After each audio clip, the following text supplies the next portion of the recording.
राधे राधे। राधे ज्ञान सागर में आप सभी का स्वागत है। आइए आज हम महाशिवरात्रि व्रत पर्व की एक शास्त्र में वर्णित अत्यंत अद्भुत और विलक्षण फल देने वाली कथा आपको सुनाते हैं, जो कि हमारे शास्त्रों में कई जगह पर वर्णित है। और यह कथा सुनने वालों को और पाठ करने वालों को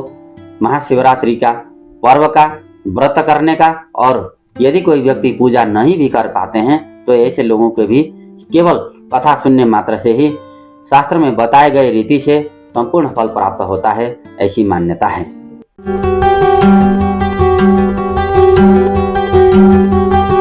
भगवान शिव जी के विषय में चर्चा करते हुए आज मैं आप लोगों को ब्रह्म कपाल की कथा सुनाने जा रहा हूँ, जो कि हमारे मनुष्यों को जीवन से मृत्यु के मार्ग में जाते हुए या फिर परलोक में जाने के बाद हमारा तारण कैसे हो, तो हमारे संतान इसके लिए बड़ा चिंतित रहते हैं। और आप लोगों ने देखा होगा, अपने पितरों की मुक्ति के लिए कई लोग हरिद्वार में, कई लोग ब्रह्म कपाली में, कई लोग किसी गंगा सागर में, गया में या फिर नदी तीर्थों में जाकर के उनके लिए स्नान, तर्पण और पिंडदान समय समय पर करते रहते हैं। शिव महापुराण में ही वर्णित एक कथा के अनुसार उत्तराखंड में बद्रीनाथ और केदारनाथ के ऊपर जो ब्रह्म कपाली जगह नाम का जो स्थान है, वहां पर जाकर के तर्पण और पिंडदान करने वाले मनुष्यों के पितर हमेशा हमेशा के लिए तृप्त रहते हैं। और कई शास्त्रों में तो यह भी वर्णन है कि जिस व्यक्ति ने जाकर के ब्रह्म कपाली में जाकर के अपने पितरों के लिए तर्पण पिंडदान किया, उनको अगले आने वाले कई वर्ष तक पितरों के लिए यदि पिंडदान करने का अवसर नहीं भी मिला तो भी उनके पितर कभी भूखे नहीं रहते हैं। ऐसी लोक मान्यता और कथा भी हमारे समाज में प्रचलित है।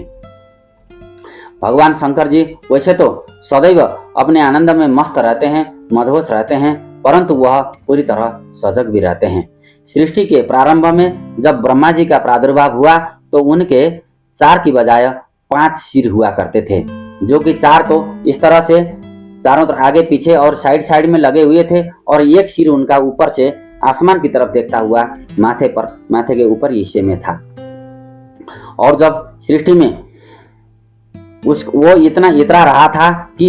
इस सृष्टि में सर्वप्रथम मैं ही प्रकट हुआ और मैं ही सब कुछ जानता हूँ। और जब भी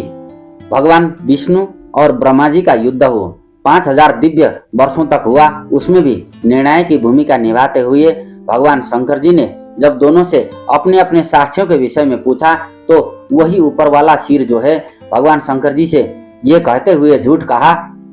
कि मैंने जो है शिवलिंग के अंदर प्रविष्ट होकर के जब मैं ऊपर की ओर जा रहा था तो कई हजार वर्ष तक यात्रा करने के पश्चात उसके सिरे में मुझे एक गौ हरी घास को चरती हुई मिली, और वहीं पर एक केतकी का पुष्प भी जो है मेरे को खिलता हुआ दिखा। इस प्रकार से जब उसने झूठ कहा तो उसके इस झूठ और सृष्टि में पहले उत्पन्न होने के अभिमान को नष्ट करने के लिए भगवान शंकर जी ने ब्रह्मा जी का जो 5वां सिर था उसको अपने त्रिशूल से काट दिया, और वह जो ब्रह्मा जी का 5वां सिर था वह केदारनाथ में ऊपर ब्रह्म कपाली नाम का जो आज का जगह है वहां पर गिर गया। तो वहां पर गिरते हुए सिर ने कामना करी कि मेरा तारण कैसे होगा और मेरी संसार में मान बढ़ाई कैसे होगी, इसके लिए आप जाते जाते मुझे वरदान दे दीजिए। तब भगवान शंकर जी ने उस 5वें ब्रह्मा जी के सिर को वरदान दिया कि यहाँ पर आकर के अपने पितरों को जो भी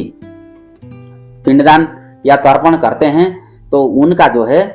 पितरों की मुक्ति हो जाती है, कोई मोक्ष को प्राप्त हो जाते हैं, और आपका भी नाम संसार में सदैव पूजनीय रहेगा। इस प्रकार से भगवान शंकर जी ने ब्रह्मा जी के सिर को वरदान दिया, और वह स्थान आज के समय में ब्रह्म कपाली या फिर ब्रह्म सिर के नाम से कहलाया, जो कि बद्रीनाथ से ऊपर पड़ता है।